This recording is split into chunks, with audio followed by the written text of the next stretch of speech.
Uh, Welcome, everyone. My name is Rich Johnson, and I'm the pastor at Sanctuary Columbus Church. I'm here with some friends to have a table talk discussion about the Asian Pacific American heritage and the story that is unique to their community. We are a multiracial church at Sanctuary Columbus, and for a lot of folks, they think that means just black and white. And that is certainly a part of the story, but it is not the full story. And so we want to take this time this month and in this conversation, in this table talk, to have a conversation with some folks who generally don't have a big voice, a voice where they've got the microphone to be able to speak and share.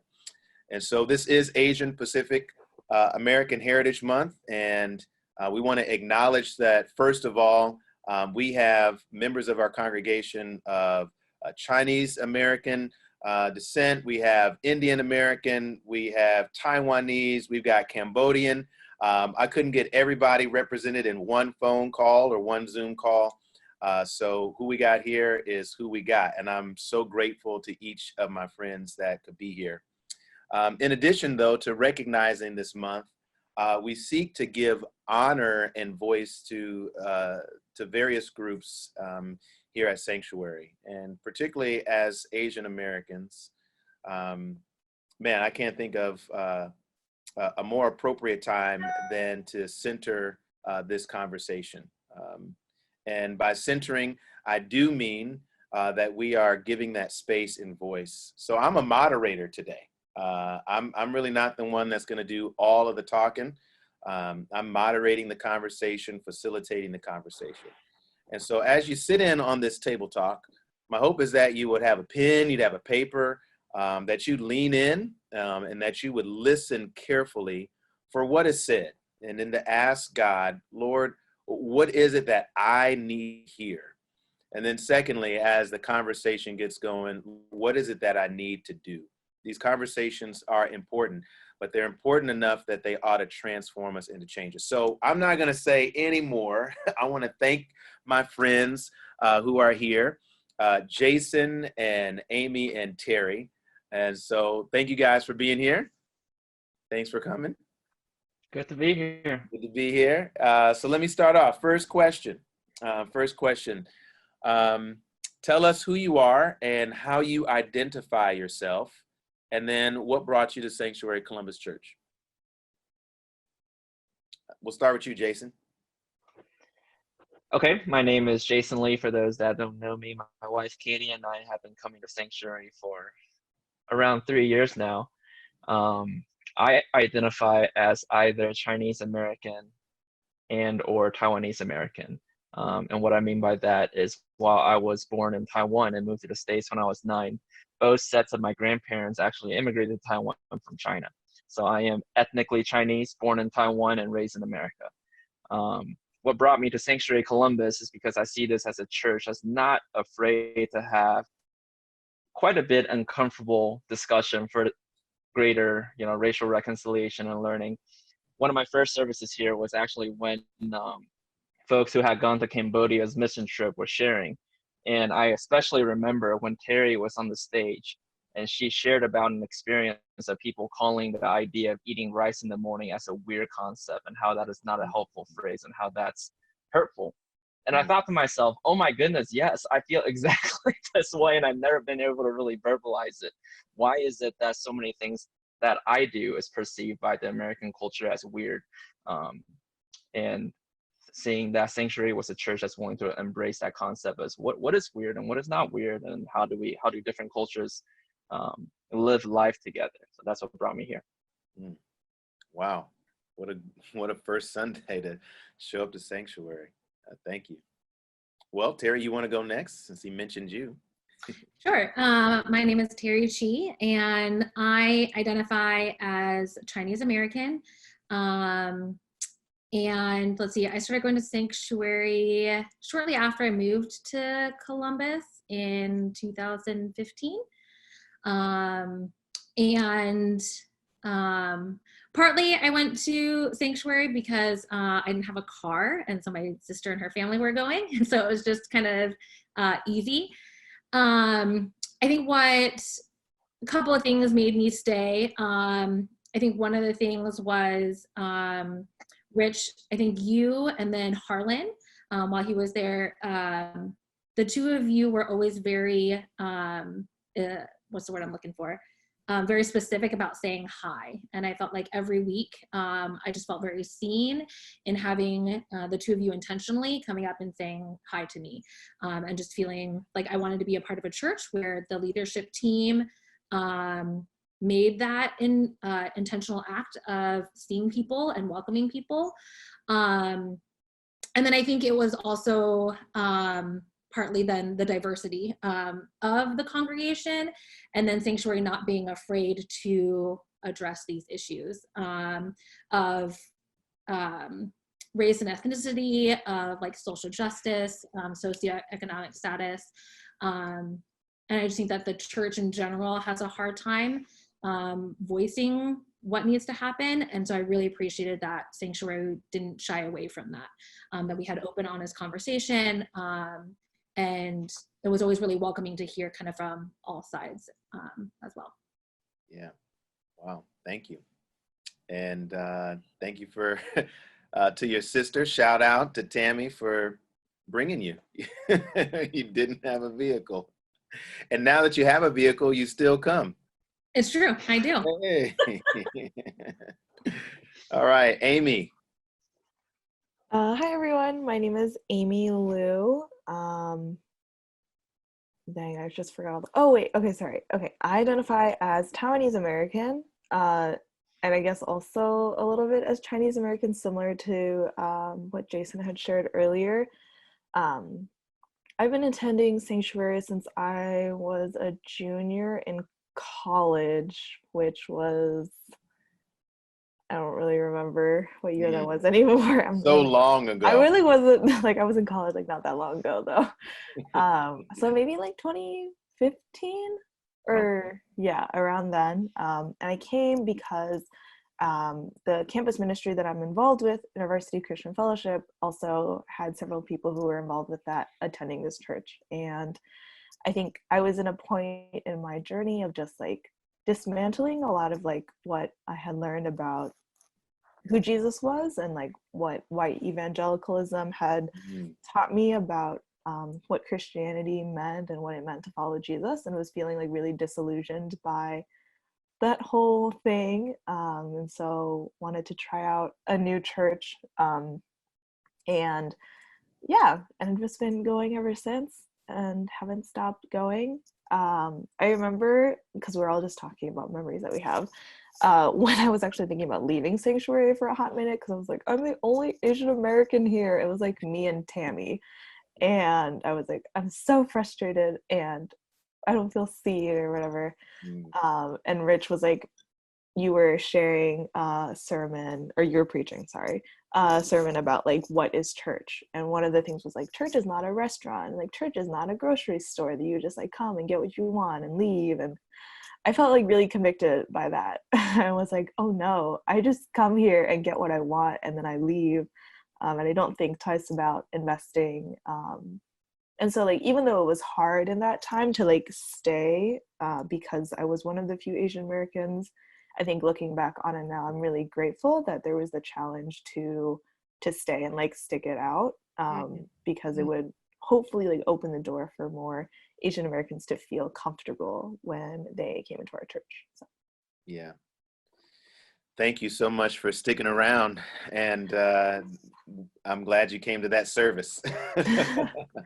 I think you're right, though, in that when people show up to church, they really want to see somebody who looks like them, who shares some of the same cultural values as they do, and particularly as the minorities in the congregation. Right?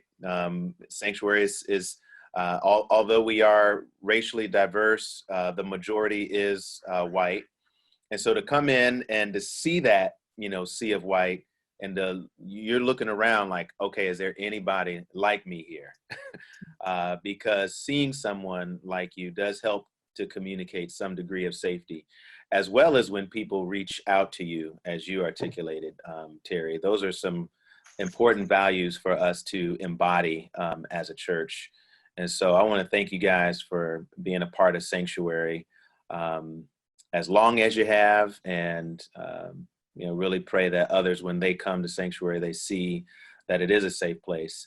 But it's important not to just see people.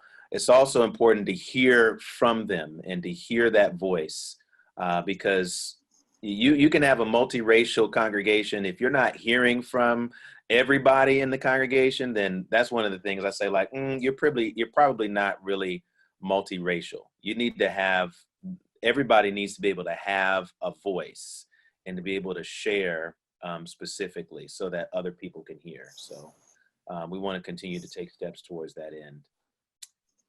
So each of you talked about, your racial identity and how you identify. What does it mean, though, to be Chinese American or Taiwanese American? What does that mean to you personally?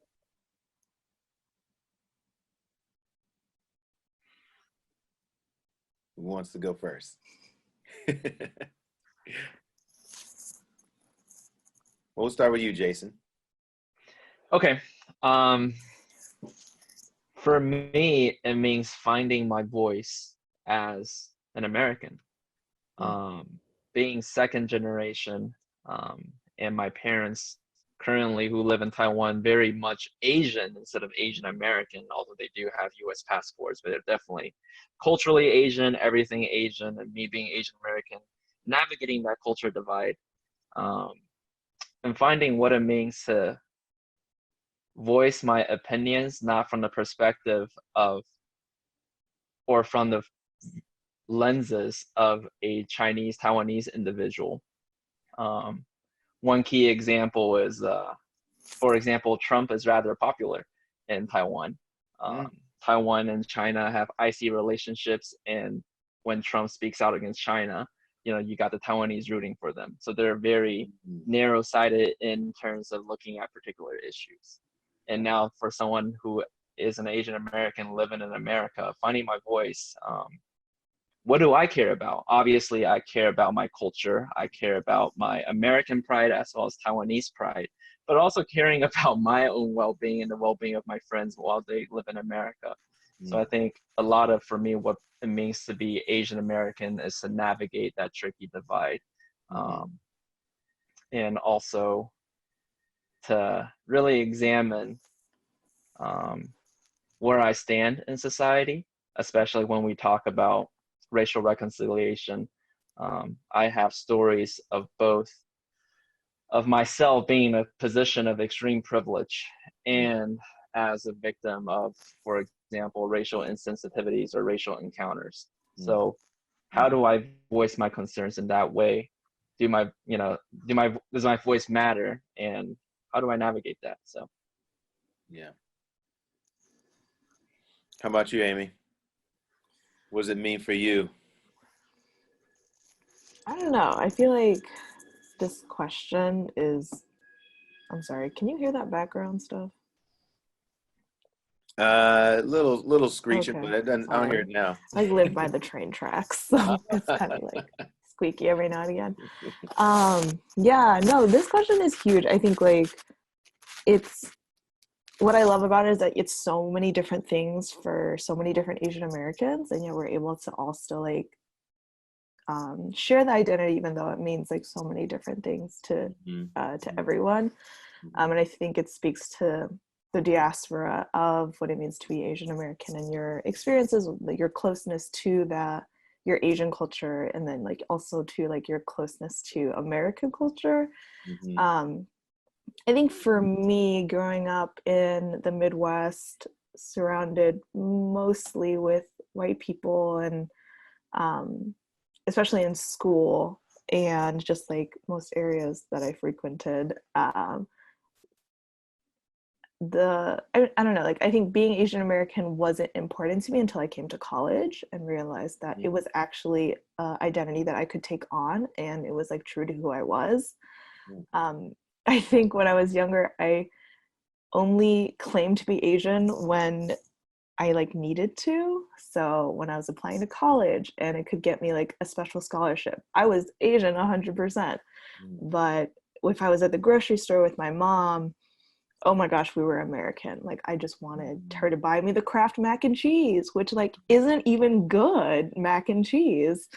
But I think like living in that liminal space, I guess, between being like Asian American is, I think, the beauty and the tension that I got to experience when I came to college and got to wrestle with how can I be both like fully Asian and fully American at the same time, and I don't have to pick, or I'm not like 50% of one and like 50% of the other, but to be fully embodying both, and to know that like God has designed me that way and it's good and it's actually holy to sit in the duality than it is to have to choose one or the other, because that would not be living fully into who I'm designed and like created to be.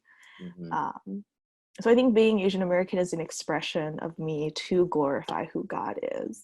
And I totally echo what Jason is saying. It's a lot about it is like finding our voice and knowing that we actually have one that we can share, and we're not just like that there's room for us, that just because we're neither Black nor white, like we still have something to say, and we actually do need to say stuff in matters of justice or anything else like that. Yeah, that's good. That makes sense. Yeah, that's really good. Terry, you want to jump in on that one? Yeah, I mean, I feel like Amy and Jason said both said really great things. I think that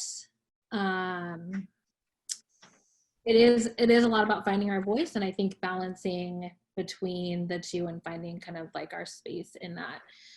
So I am second generation American in that like my parents immigrated to the States.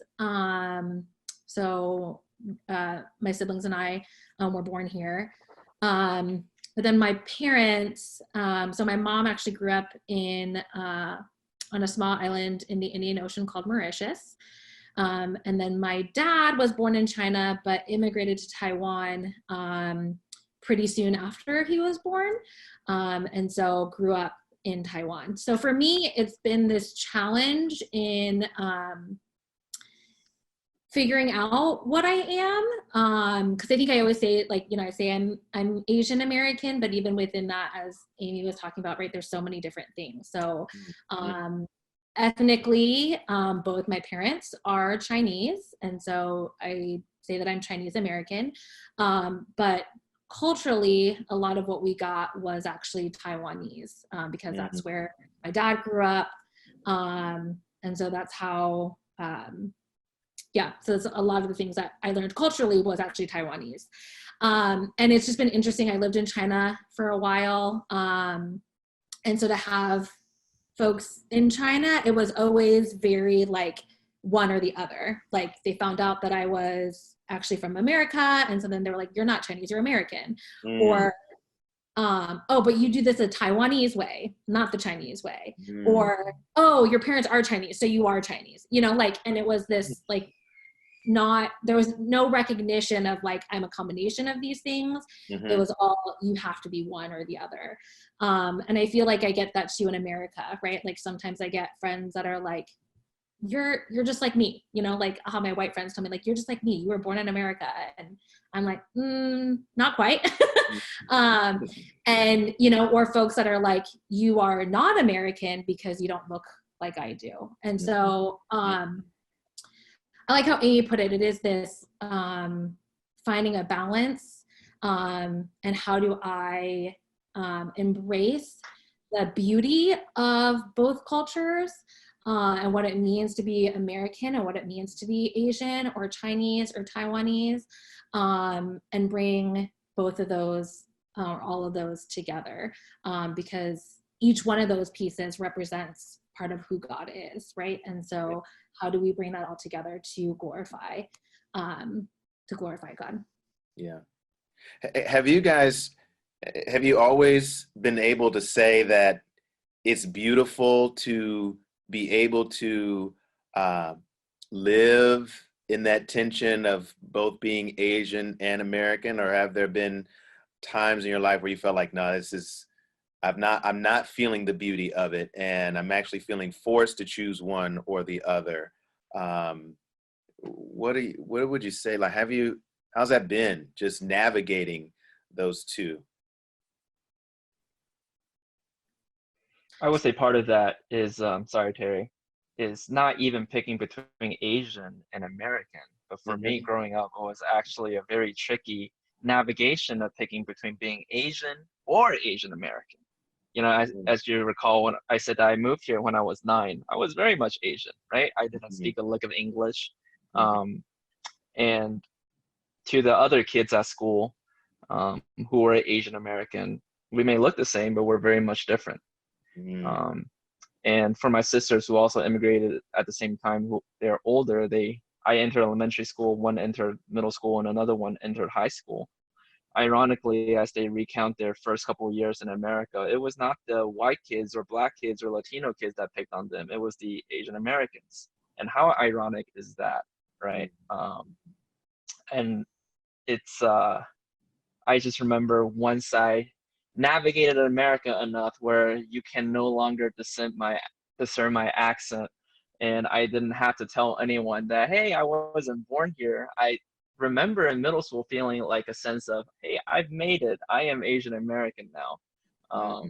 Is not necessarily admitting that, oh yeah, I still speak Chinese at home. You know, I'm a cool Asian American kid. How shallow it is now to think about it. You know, I speak English now, but there's definitely that tricky navigation. So I think for many of us, to be American is to be Asian American is synonymous. But at the same time, as Terry mentioned, for a lot of Americans, that's not good enough. You have to be that red-blooded patriot, and you have to be a true American, which is another interesting thing in terms of expanding on my original answer. I think to be Asian American is to take ownership of America as yours, as partly yours. This is no longer a land that I happen to move here for a career opportunity for my kids to go to school, like my parents, for example, but rather this is now my home. This is where I work. This is where I'm going to have kids. So Asian Americans will participate in politics, whereas perhaps Asians don't, because these issues now matter to us. So it's all a very tricky navigation, but yeah. Yeah. Wow. That's good. Terry, you were jumping there. Yeah. I'm trying to remember what I was going to say. I think that definitely, like, growing up, it was there was this like tension of feeling like, and I think I've always been proud of my Chinese background. But I think this tension of like, so also growing up in the Midwest and surrounded by mostly white people, of people just not understanding me and not feeling like I belonged anywhere. And then going to China and feeling like, oh great, this is gonna be a time where, you know, I feel like this part of me that I'm really proud of, like I'll get to kind of connect with those roots more. And then to have, it was just really interesting then to be living in China and then have people also want me to choose and not fully embrace who I was either. And so I came back and, besides the culture shock of coming back, there was that added piece then too of like, I don't belong anywhere. I don't have a people. I don't have like a home to call. And so I think it's moments like that where it's more of like a struggle within me. And so having to rely on like the truth that I might not necessarily feel, but I know that God has made me as I am, and that all of these things are beautiful with him, and that I don't have to choose one or the other. And I think really just having an Asian community to talk with about things. So I remember when I went to college and I'm walking on campus, and I think I was talking to like my mom, or was it Tammy? And all of a sudden some people walk by and they're speaking in Mandarin. And I was like, oh my gosh, just walk by people speaking Mandarin. And it was just so exciting because did not have that growing up, right? And like making my first Asian friends that weren't people that I was related to was just really exciting. And that like automatic bond of, you know, we can talk about these things and I don't have to explain. I can just tell my story and you understand why it's frustrating, or you understand why it's funny, or, you know, and finally feeling like I had like a community and a place of belonging. So how did your parents help you navigate those waters of living in America, but culturally and ethnically being you know, Chinese or Taiwanese? How did they help you navigate those waters? Because they're dealing with their own challenges as well, you know, being you know, new immigrants here to the country, you know, what have you. Who knows what they had to experience just to get, you know, here. And then now they have children that they're trying to raise into this this new community. How did they help you navigate that, you know, yourself? Sorry, can I answer the last question too? Oh, you want to go? Yeah, go ahead, girl. I'm sorry. Sorry. Get I in. wanted to say real quick, and then I can answer the new question. Okay, yeah. But I wanted to speak to like Jason's point that he was sharing a little bit about how like it was Asian American kids who were like making fun of his sisters and even him. And I relate to that, unfortunately, because I was that Asian American kid that would make fun of like the international kids. We're just mean kids, you know, like we're just bad. But I think like that comes not out of like necessarily a hatred for them, but rather it comes because as Asians growing up in America, we're kind of forced, especially in places where there's not a lot of Asian Americans around, you're forced to kind of like pick. And so as a way to prove that we are American and that we do fit in, like we have to like call out the people that look like us but don't like speak like us. And so in a way we've been like pitted against each other by like American culture, which is super messed up if we like think about it on a systemic view, and also like pinned against other like minorities as well to like prove to white people just how American and like how white we can be. So that's like one part of it. And can you name that some more, Amy? I mean, so you didn't just point out that it's not just being American, which to some people means I don't know, it means, you know, you don the red, white, and blue.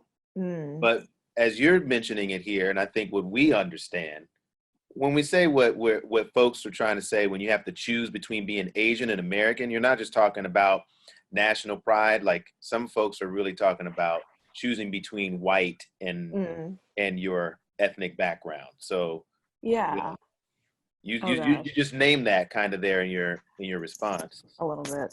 Yeah, you did. How I'm just not trying to like, I don't want to like set any fires off or something right now. Sure. But I think like there's a understanding or some like association that like white is right in America, or that because we see white people in power, we associate being white with power and access, and so therefore it kind of conflates the two as this is what it means to be a successful person in America, is to be as white, I guess, whether that is in how you speak or what foods you eat, what holidays you celebrate, things you talk about, books you read, even like religion that you like ascribe to as well. So yeah, okay, I think I'm done. Maybe not. But Amy brings up a lot of good points. I can name even more. I think migrating from being Asian to Asian American, I can definitely see it from an Asian American perspective. You are trying to shake all the stereotypes that America tries to throw at you. That you sound different. We've all heard the Ching Chang Ling Long, taunts or whatever, what have you. So you don't want to speak Chinese in front of your white friends. You're reinforcing that stereotype. You don't want to reinforce the stereotype that, hey, I eat different than you. Yeah, I'm Asian enough to use chopsticks at home, but I'm not so Asian that I eat, for example, century egg, right? Or duck or anything like that. It's like, yeah, I'm not that Asian, but I'm Asian, but don't forget I'm American. So it is a very messed up thing that kids navigate through growing up in America. And unless they're having discussion and racial reconciliation, racial identity searching like this, they still deal with this as adults. Yeah, and I would say too, it's hard because you instead of like fighting that stereotype, right, and like standing up for the culture, you feel like you need to, there's like almost a shame aspect as well, right? So like I remember growing up, and when we would see international folks that are playing into stereotypes, my siblings and I would be like, oh my gosh, like really, you have to be like that, or you have to buy those things. This is why everyone thinks that Asian people are like that, right? As opposed to trying to like stand up for that, or being proud of that Asian culture, feeling like that kind of, because we have to be assimilated into American culture and be more white, feeling then ashamed of those pieces, and which I think then leads to, right, like that alienation and especially as kids, and making fun of these other children, right? Like, well, I'm not like that, I can speak English, I don't dress like that, I don't eat food like they do, and really trying to like deny that piece. Yeah. And Rich, going back to your original question of how our parents have helped us navigate white America, I had a chuckle when I read that question, and it's two reasons. One, to make a COVID-19 reference, if you will. To many first-generation Asian parents, that's a non-essential. You are here in America not to worry about making friends or fitting in or navigating racial identity. You're here to succeed, to be the best. We move our lives over here so you can have opportunities that we didn't have. If you don't make friends along the way, then so be it. And also, a lot of what we are discussing right now are our parents can also be blamed at perhaps making it worse. Asians are all about assimilating. When they moved to the West, they didn't think that they were moving to the perfect world of racial acceptance. I think people are very aware of America's history of slavery and ongoing things just by watching the news, but they still choose to do it because of job opportunity and what they perceive to be better education for their kids. So a lot of times they immigrate knowing they're kind of walking into a tiger's den, if you will, in that aspect. So they kind of tell the kids, hey, just keep your head down, study hard, work hard, and what will you do? Assimilate. And when as kids, we hear that, we're like, okay, try to be as white as possible, try to be as white as possible. That's how we interpret that. And perhaps that's exactly what they mean too. So. Wow. Yeah, I would agree with that a lot. That is just not, I don't know. I think as I've gotten older, I've been really trying to better understand my parents' immigration story and just why they did the things that they did. Because I think to them it's really painted, like similar to what Jason is saying, like they know about these things that are like happening in America that are bad. But at the same time, like the American dream for them is alive and well, and they believe in it so hard that you can like pull yourself up from your bootstraps and like you can make it if you just work hard. And I think for a lot of our parents, like undoubtedly they work really, really hard. And when people come at them, they just, I don't know. I noticed this a lot about my dad, is that like he just kind of lets it happen to him, and he like doesn't question it. So like someone makes a racial comment to him or something, like he like will brush it off as if like it didn't mean anything, or like, oh, like maybe that was like not real, or maybe that person was joking kind of thing, or like, because like it's just not, I don't know, it doesn't compute in their minds as like this is important. Rather it's like I need to do X, Y, and Z to succeed, and I will tell my kids to do that too. And so I think what was weird about growing up was my parents would really want us, they wouldn't be like, okay, we want you to assimilate, because they like didn't have the language for that, but it would be like, we want you to be really good at English, so you're going to read a lot, you're going to take like extra Kumon classes for English, if that's a thing, I don't know if it is, or you know, you're going to do extra things so you can be good at English, and then at home you're also going to be good at Chinese, and you're going to speak our language too. And so there's like this back and forth where they want us, where I felt like as a kid like a need to succeed in like America, but then also a need to like keep up my language, and like do the Taiwanese things expected of me, and I think for me, because there was no discussion of why or the importance of it, there was a long time where I did not speak Chinese like at all, because I like refused to associate myself with them that way, to the point where like there's like a very polite way to like call uncles and aunties in Chinese. And I remember going to a dinner party with my parents once, and you know, you have to like address all the uncles and aunties and say hi to them, and my parents would like stand behind me and be like, okay, like say hi to so and so, and I literally just said hi, and they were like, hi what? And I'm like, hi. And my parents were so angry with me. But I think like it comes from just like as a kid not knowing how to navigate it, and then your parents not also not knowing how to navigate it as well. And so I think a lot of that breakthrough comes in actually in college, when you like start getting language for it and stuff. So sorry, quick, go Terry. Oh yeah, no, I mean, I think that you guys both just nailed it on the head. Like when Jason, I mean, I couldn't help but laugh when you were like, it's not essential, because it really, I mean, that's just how it is. I think that our parents, the struggle for them to come here and build that life, and just even in our parents' lifetime, the struggles that they had and what they had to go through, that not fitting in or not having friends or not being popular is not a big deal. Like that's not what you need to worry about. You need to worry about getting good grades, doing well, so you can get into a good school and get a good job. You know, like for them, that's not the reason that they did all of that hard work to bring us to America. And so for me, it was very much like, I mean, at home, it was almost this like small little, like our small little Asian community, you know, and it was, my parents were super traditional. So like, I didn't even call Tammy by her first name. I didn't call her Tammy. I called her older sister in Chinese. It took me a really long time to even get used to her name, Tammy, because I'm like, I just never used it.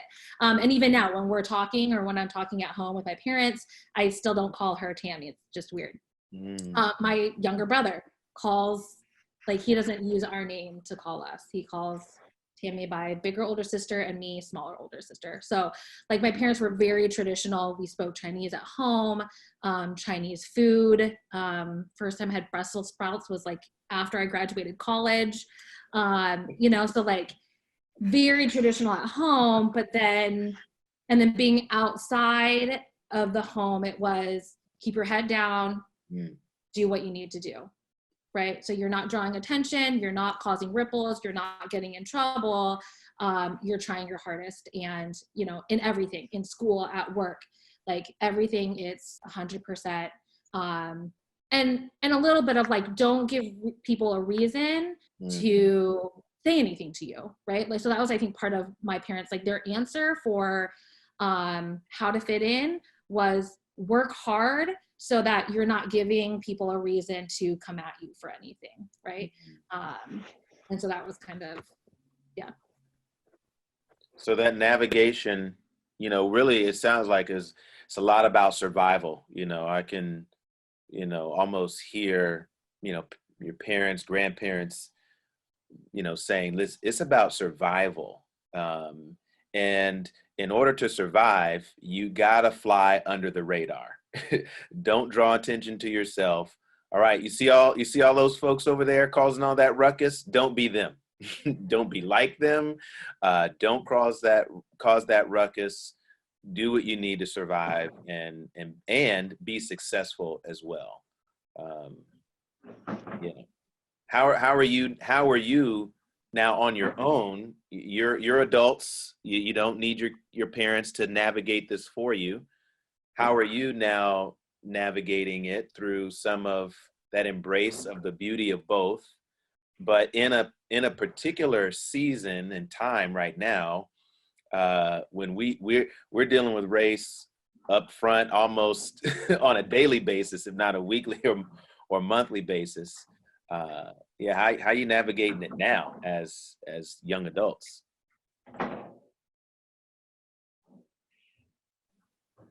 I think for me, coming to a place like Sanctuary as my faith community is really important. If what I truly cared about was to see people who look like me, if that was it, I can go to the local Chinese church, right?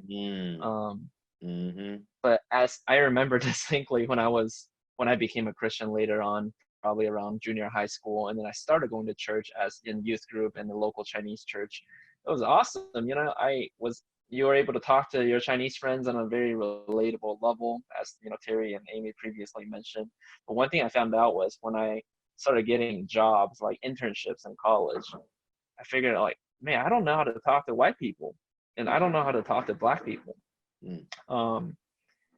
And although Sanctuary may not have a significant Asian population, when my friends ask, I always tell them, but they represent the Columbus demographic when it comes to Asian Americans, in my opinion, and that's what matters for me.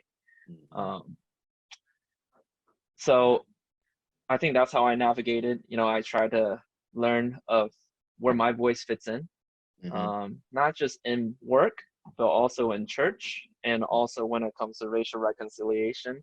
I'm neither white nor Black, obviously. And it's interesting to see where I place and where my voice fits in that aspect. Yeah, so good. Terry or Amy? I'm sorry? I said Terry or Amy. I didn't want to move on to another question without. I'm sorry. Yeah, I think for me, a lot of like navigating what it means to be Asian American is learning about Asian American history, and being informed of just like literally like the history that we were never taught in school. Here in America about your Asian, correct, like I think there's maybe like a blip, like maybe a line or two that's like Japanese internment, but it was be like lucky to even get that, to be honest. Right, literally. Yeah. Or what you get is the Immigration Act of 1965, and it's like, and then all the Asians were in, but like we don't talk about the Chinese Exclusion Act that was like literally Chinese exclusion. Right. So I think it's one, like learning about the history of Asian Americans to know that even though my parents are recent immigrants, that our history spans longer than that in this country. And there has been a history of Asian Americans using their voice to stand up against injustice. I think the second part of it is also being educated on how I can be an ally for other minority groups. I think because of the model minority myth, a lot of East Asians specifically are taught that like we are in some way like better than others, or like we're more well behaved, or we're smarter and stuff like that. And we're pitted against other minorities to like clamber to the top in a way. And I think I felt that a lot growing up, just like having anti-Blackness just like subconsciously given to me, like fed to me through media or through my parents or whatever the case may be. And then when coming to college, realizing just like how deeply entrenched that anti-Blackness was in what I knew about Black people or heard about Black people or even like would say about Black people, and really needed to like have a moment of like repentance and bringing it to Jesus of like, I may also be a minority as well, but like I need to know the stories of others, and we actually help each other versus we're like against each other. So yeah, I think especially too recently, just with everything that's been going on, Rich, as you said, but learning how to advocate for others, especially those who are hurting and those who are not seen by our nation. So yeah, I think that education piece is huge because I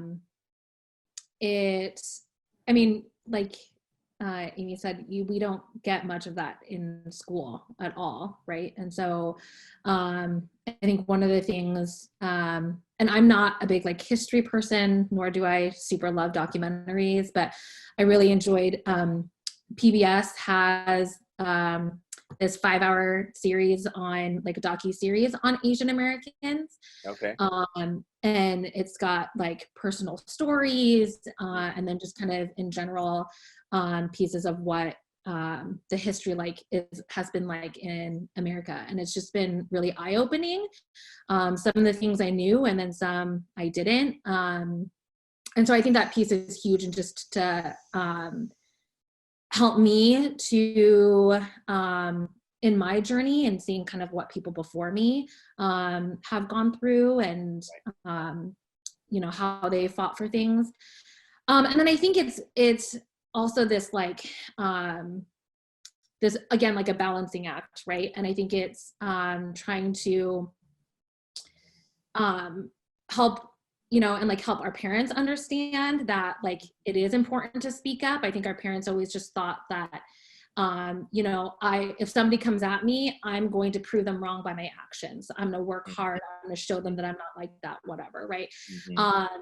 And that's great, but that there is a piece where we need to speak up, and we need to educate, and we need to do more than just I'm going to continue to keep my head down and do what I'm supposed to do.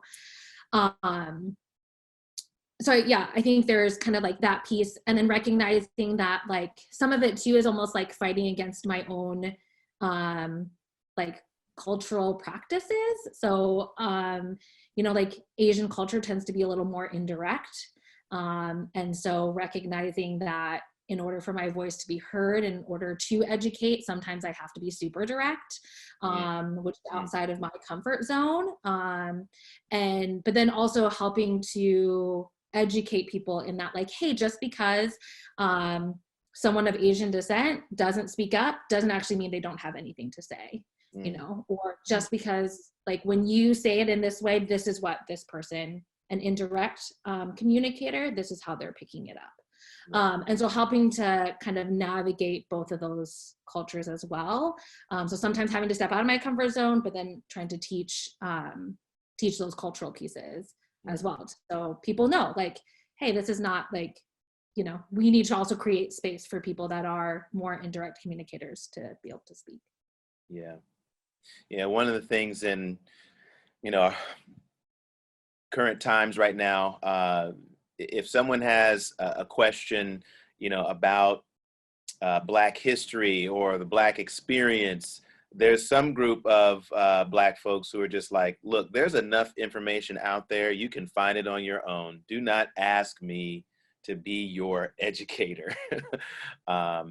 I'm one of those on the other side. It's like, look, I'll answer your question and I'll tell you where to go find it. So I don't get too exhausted about that. But you know, there are some, you know, quite rightfully so, who are exhausted because we find ourselves as the minority in the majority culture who are consistently looked at to be the answerer for all things in our, cultural background and perspective. So do you find people coming to you asking you, to be the answer man or the answer woman for all things Asian American?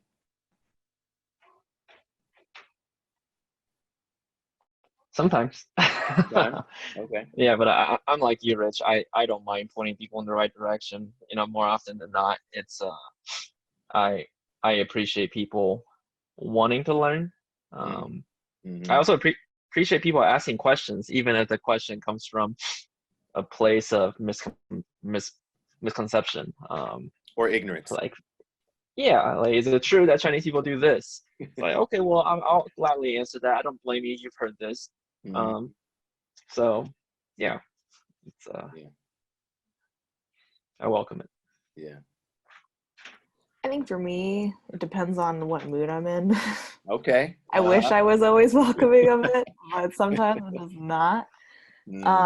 Today's not your day, huh? Right. But I honestly, though, as I'm thinking about this question, I feel like I'm often in spaces where people don't actually ask They even. don't ask.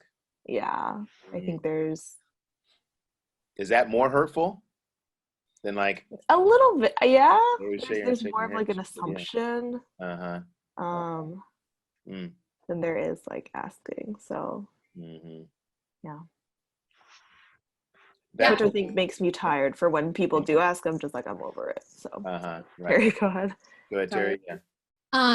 Yeah, I think that I'm willing to answer questions, kind of, and even those questions that are, that are ignorant or a little more like, okay, you maybe could have phrased it a little bit better, but all right.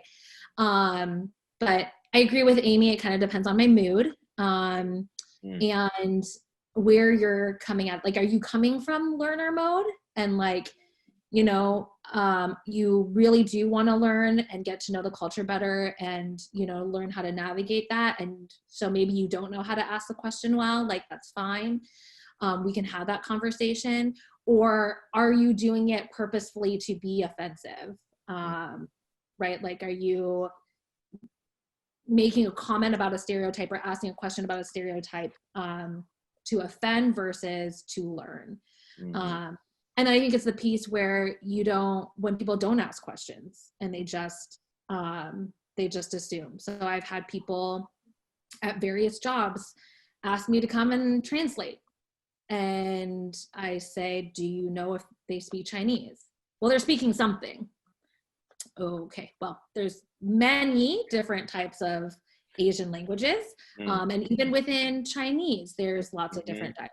So, and I've had people like, they're speaking Korean and I'm like, I don't know Korean. And they're like, isn't it all the same thing? And I'm like, no, so like things like that just get like really frustrated. And it's those things that like, I'm like, I don't have time for it, or like, I just get really tired of. But I think, if people are like asking questions and really genuinely want to learn, then I'm totally willing to help educate and point them to where they need to go. And, even if the question isn't, the best worded or anything like that. Yeah. So there is a bit of self-education, and as the pastor of a multiracial church, like, this is huge for me. White culture, I know well. Black culture, I know well.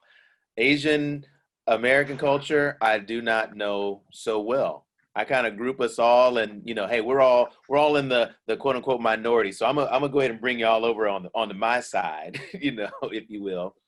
And I've got some knowledge of history of China, but not history of Chinese American. That part, there's some big gaps in there, and I've got a lot to learn as well. Tammy's been helping me out. She's my go-to person. All right, did I do this right? Did I not do this right? Where did I stick my foot in my mouth there? How could I do this better? Just simply acknowledging that there's a lot, that even I have to learn. So thank you. You mentioned the PBS documentary. Anybody else? Would you recommend anything else out there? Book or movie, podcast, anything? Yes. So I think most people probably have heard of Crazy Rich Asians. And while that is a great representation of Asian faces in cinema, especially in mainstream cinema, it's as relatable as an Asian person trying to learn about America by watching Die Hard, right? You're not going to get that much out of learning about actual Asian practices, who Asian people are. So for those who have Netflix, I recommend Tiger Tail. It talks about a lot of the disconnect between first generation and second generation Asian Americans and the mentality of an immigrating Asian or why they do what they do. For those who have Amazon Prime, I recommend The Farewell, which is another great example of navigating that Asian American identity, finding that Asian American voice and finding it conflicts directly with your parents. We're not even talking long up ancestors, just finding your Asian American voice is in direct conflict with your culture and your family. For the reading type, I recommend a book by Russell Young. He is actually a 6th generation Asian American, and the book is called At Home in Exile, Finding Jesus Among My Ancestors. So we don't meet too many 6th generation Asian Americans. So these people are kind of OG for Asian American standard. So, but for someone like him, he actually went through the intentionality of finding exactly where his ancestors from, the name of his great grandparents, and then where they came from in China and why they did what they did, and actually tracing that via a gospel story and finding greater spiritual understanding. And I thought that was really, really neat. That's good. Amy, you got any recommendations? Yes. I also want to plug the PBS special. It has been really fun to watch it and to be learning about, similar to what Terry said, things I already knew, but also a lot of new things that I didn't actually realize. And to also really put it into the perspective that this history is not really that old. These things were happening to Asian Americans not that long ago. I think sometimes we think that history is really, really dated when it's really not. Right. It's maybe 1 or 2 generations ago. And it's still good. For readers, I highly recommend this book. It's called The Making of Asian America. It's by Dr. Erica Lee. She's a professor at University of Minnesota Twin Cities. And it's a little thick, unfortunately, but it's super, super good. If you want a broad kind of Asian American history kind of feel. For podcasts, I listened to this podcast by, there's a blogger that some people may know. He's a little controversial sometimes, but his blogger name is Angry Asian Man. And he does this podcast called They Call Us Bruce, which is a play off of Bruce Lee, and however people for a while always conflated anything Asian to Bruce Lee. So it's called They Call Us Bruce, but they talk about different Asian American topics, such as Crazy Rich Asians when it came out, or books or movies, coronavirus related things. Good. And also would replug the movies that Jason said as well. Sorry. I have Prime and Netflix, so I got both of them joints. Yeah. Terry, did you want to add anything else? Yeah, I would say both those movies are great. I think that books just written by Asian American authors. So I think that I'm much more of a fiction reader, but I think even in those, if you're looking at more relationship wise, I think that helps to understand kind of how we have to, some of the pieces that we have to navigate as with our Asian side, right? So even in Crazy Rich Asians, some of those family dynamics and that hierarchy and having to listen and follow your grandmother, all of those things are things that we navigate and try to work with then this American culture and society, right? And so kind of looking at that. Another book I really like is Cross-Cultural Conflict. So it's not exactly necessarily an Asian American book. But it is a great book on just dealing with cross-cultural conflict, but it really brings up the whole like indirect communication versus direct communication. And I think helps to give folks an idea of how different people navigate and how different people communicate and what people are saying and aren't saying. So. Thank you for recommending that. I have it on my bookshelf, not this one actually, the one at home, and I've not read it. So thank you for mentioning that. Yeah. Jason, you mentioned, is Russell Young, is he a professor? He is, yeah, in San Francisco. Yes, that's right. And he has been tracing stories and reports of threats against Asian Americans since the start of COVID-19.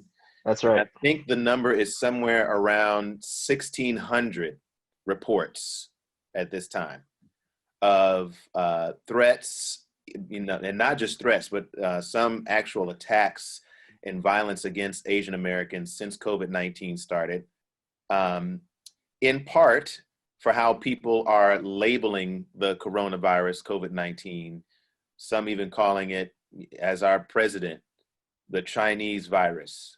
Man, it just, I was having a conversation with somebody earlier this week. We went to get some Chinese food, and they literally asked the question, "You're going to get Chinese food?" I was like, "Yeah, we love Chinese. We're going to get Chinese food." Like right now? Like, yeah, like right now. Like since COVID-19? Like, yeah. What's the problem? Like, well, where's that Chinese restaurant getting the food? I'm probably right down the street in Urbana. I'm like, what is the problem? Like, well, I just don't know. And I said, let me play this out for a second. If it was a virus that started in Africa and they were like, yo, we can't be, dealing with nothing with the black virus or the African virus. And so now all of a sudden people not eating soul food. How would you take that? I'm like, well, I mean, that's different. It's like, no, that's really no different at all. It really isn't. Like, this has been mislabeled. It's been offensively mislabeled and causing that kind of division to where people are making very ignorant kind of decisions, like whether to eat, a Chinese, restaurant, go to a Chinese restaurant where they were going to before this. How's this personally like affecting you, your families, maybe even your work, from some of that kind of, response? It's interesting. When this first came out, I had to really examine how I truly feel about this. Most people probably don't know this, but in Taiwan, it is still acceptable to call this the Wuhan virus in Taiwan, just because of IC Chinese and Taiwanese relationship.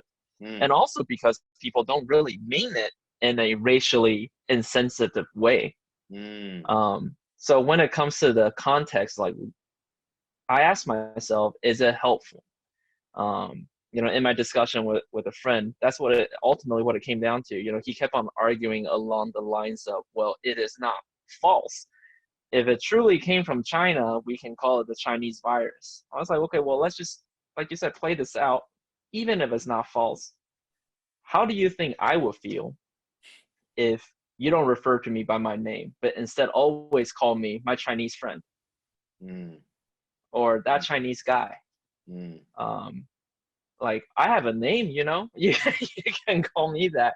Just because this is true does not mean that it is helpful. And that's ultimately what it comes down to. I mean, it's not like there's two COVID-19s out there. So whenever people are just like, well, it's not false, I'm like, are you confusing COVID-19 with COVID something else? Like, I was like, which COVID are you talking about? Oh, COVID-19. I thought you were talking about COVID-199. Yeah, Chinese virus is what. Like, that is not the case. Like, so what are we trying to accomplish here? Right.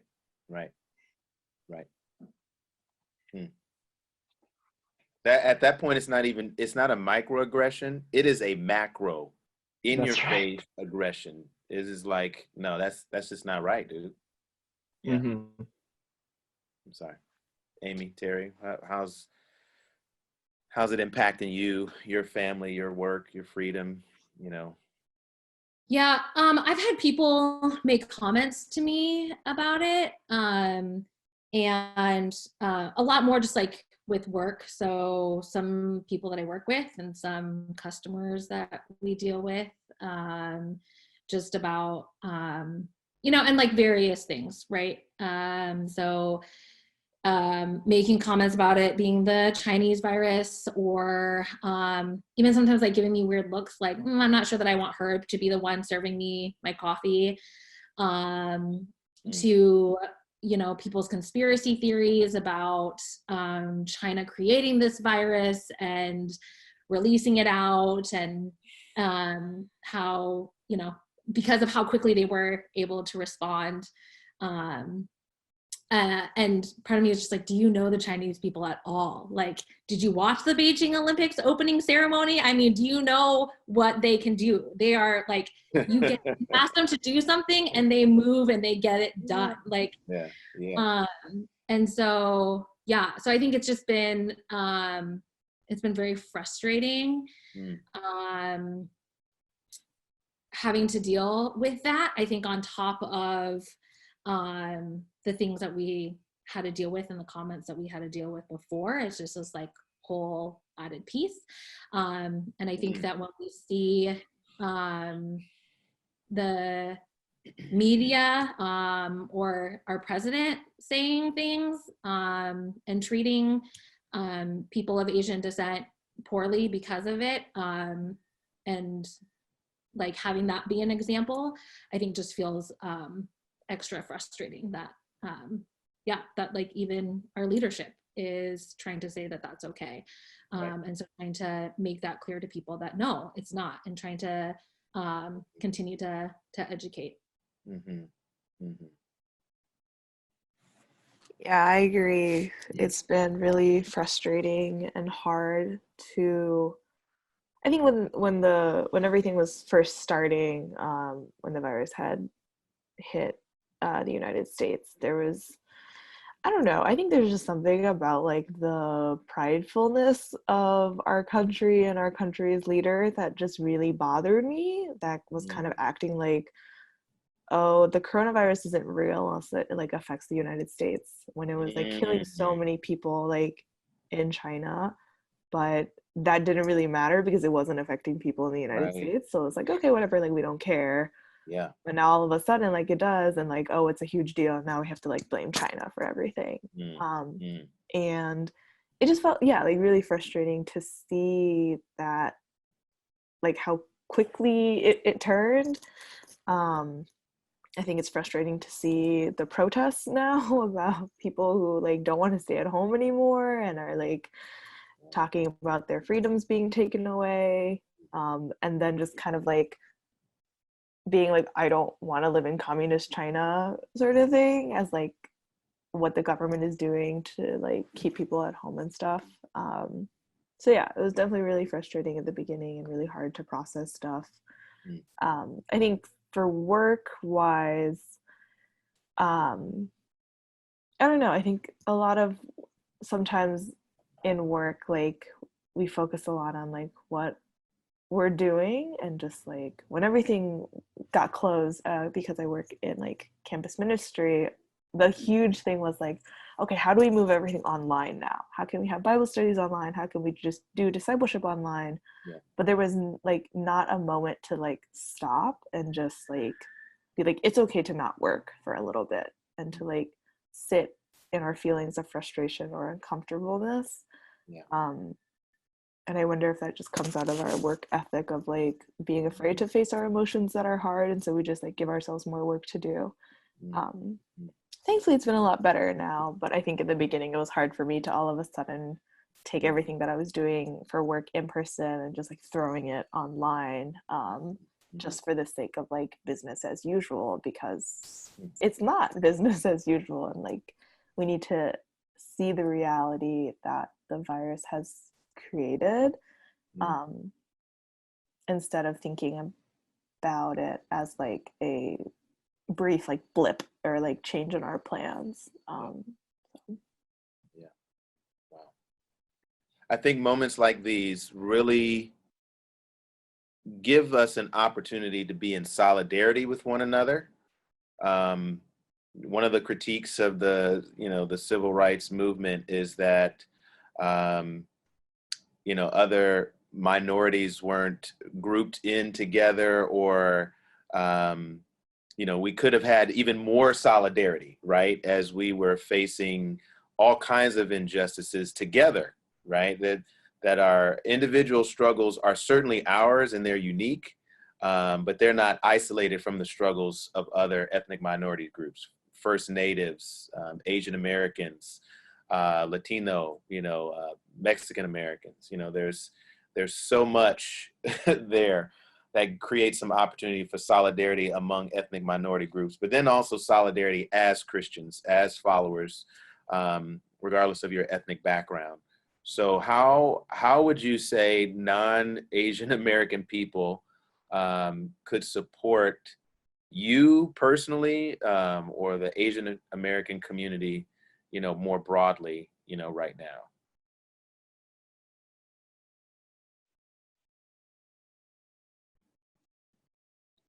Let's go, man.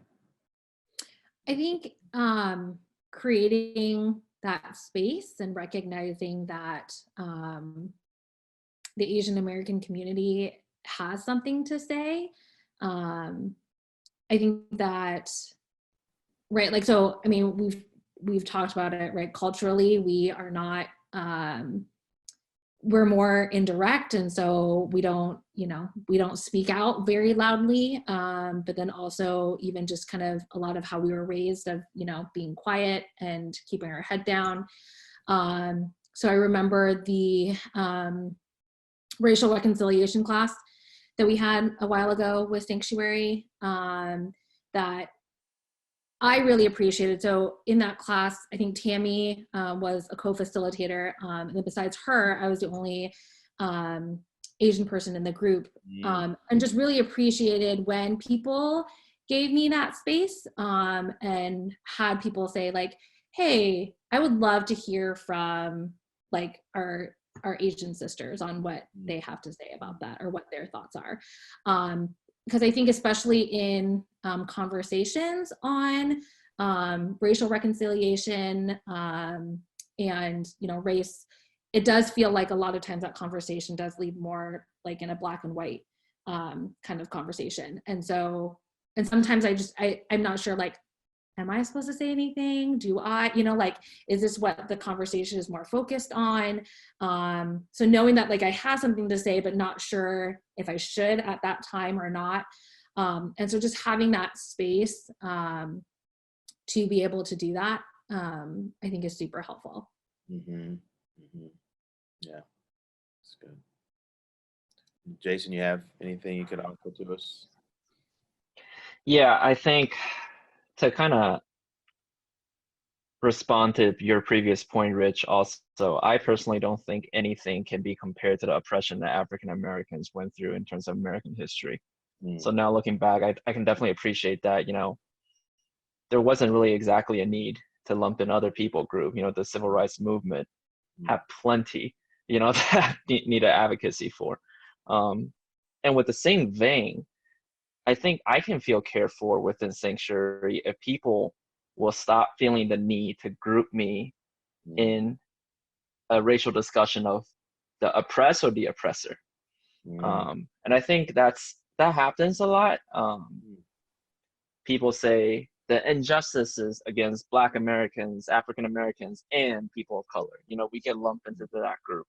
But when in reality, I personally come from a place of extreme privilege.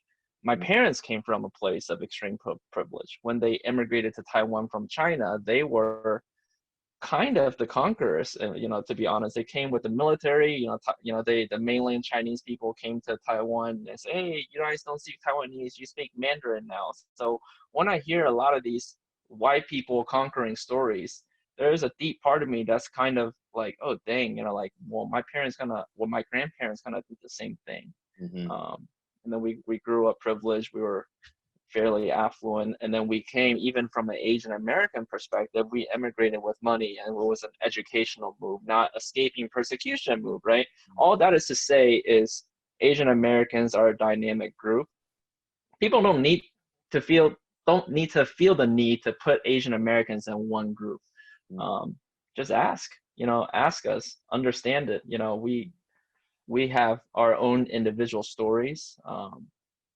It's hard to say anything directly, definitively about all people group within the Asian American, umbrella. So, right. Yeah, just don't be afraid to ask questions. I appreciate that. Yeah, I would agree with everything that Jason and Terry have shared. I think a great way is just to,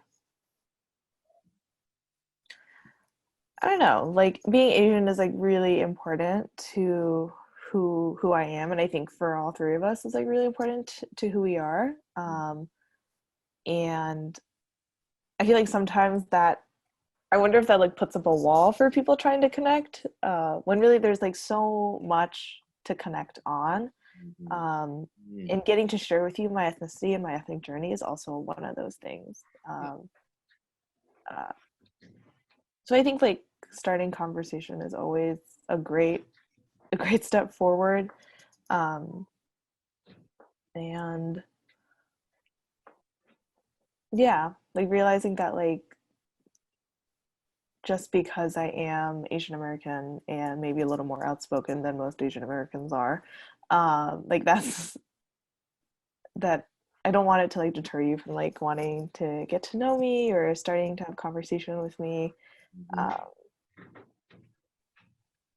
because like we still all value like a deep connection to have with each other. And I think for me, like having friends who are of different ethnicities and different like racial groups actually allows me to somehow be a better Asian American or more fully who I am when I have those different voices speaking into my life. So I would say like it's necessary and important to reach out. So yeah. So good. I want to thank you guys again for joining this table talk. This has been rich, no pun intended. Maybe some intentional, maybe a little bit intentional, pun intended there. But man, I've learned a lot myself here, and my prayer is that Sanctuary continues to be that safe place for you and for other Asian Americans as they discover and learn that God has uniquely shaped them. And it is a beautiful thing. In fact, one of the things I think is so rich is that we are able to navigate in multiple ethnicities.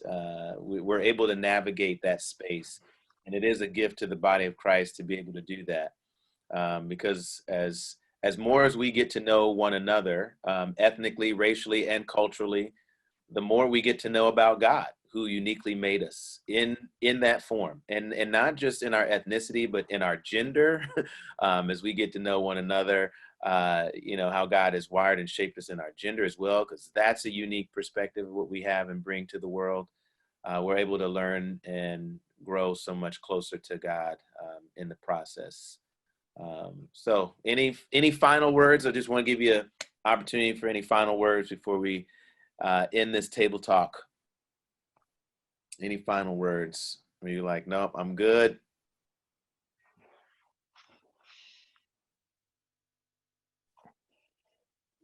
Terry, you got any final words? Well, I don't know if this really goes in with like that last question that you had asked, but I know like one of the questions that you had sent out was about, I think specifically on like Asian American kind of experiences and the church, like why this is important. And I think that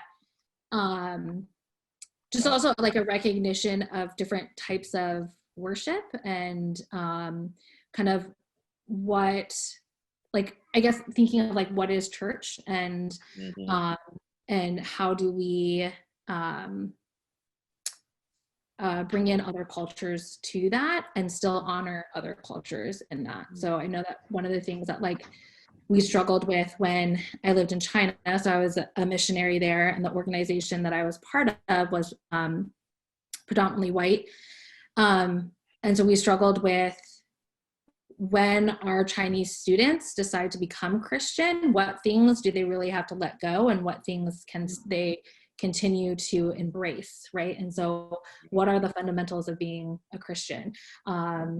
A big one being like, can you still honor your ancestors, and can you still honor your parents and grandparents and still be Christian?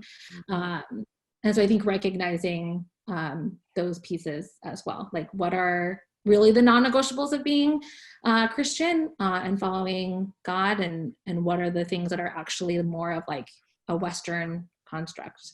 And like I know that Tammy and I have talked about a lot of times, like entering into worship is more this like kind of needing that reflective time first before jumping in and praising and all that kind of a thing, but kind of needing that like quiet reflection time before entering into that. And I think that is more of like a cultural piece, right? And so I think keeping those things in mind as well. That's good. Thank you. So good. I think for me, as a final word, in terms of learning about Asian Americans, a unique thing we bring to the table is that for many of us, since we are second generation, we bring a outside view in terms of a non-American view. When we talk mostly of white Americans and African Americans, we're talking about families who's been in America for multiple generations. Whereas for many of the Asian American families who have really not been in America for that long, they recognize that racism is not an American problem, not at all. Perhaps they have been the victim of racism outside America, or perhaps in many cases, we are the one who are racist towards other cultures while we're the predominant major, main people group before we immigrated. So when we talk about racism as an American construct, I think that's where Asian Americans can really step in and say, wait, hold on a second. Anyone can be racist. This is ultimately a sin issue. And, we can tackle it from that perspective. That's good. Amy, you good? Man, thank you. Thank you, Amy. Thank you, Terry. Thank you, Jason. And thank you for this time together in helping our congregation really embrace this value of being this multi-ethnic church transformed by Jesus and united in service, so that it's not just a statement or a slogan. It's not just a purpose mission statement, but it is actually something that we embrace and embody at Sanctuary. So thank you guys, and love you. Talk to you soon.